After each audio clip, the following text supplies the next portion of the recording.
sing a song? Fuck. Yeah.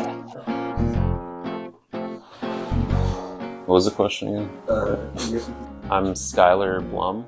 I was the art director at Girl between like 2021, 2023. I was like playing around with pixel art, trying to do this Chocolate City series. Those were always some of my favorites for sure, inspired by like growing up playing games on Game Boy Advance and Pokemon. And there's a full color version, but we kind of went with this tonal version to tie it into that original like City series. This tonal thing also kind of ties into the whole Game Boy like old pixel art style, because the color palettes were so limited like on a Game Boy, so it had to work in this kind of very monochromatic tone. It's fun to like challenge yourself to just try to describe this thing out of just a couple squares. At first I started doing it in Photoshop. I realized there's probably a better tool that's like just for pixel art, and there is. It's very similar to Photoshop. It's a little more simplified for the bricks and like patterns like that. I could kind of sample an area and then create a pattern to like speed that up a little. Really happy with how the prints came out on the t-shirts. I think we did like a CMYK process, right? But it actually works so well for the pixel art because it kind of just makes it look a little more fuzzy, a little more like it's on a screen or something, and still make out all the like writing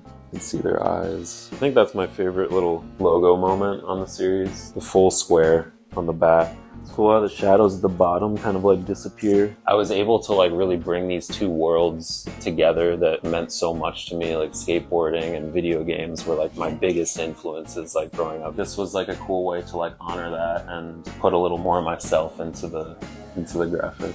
Thanks Carlos for making that. Looks sick.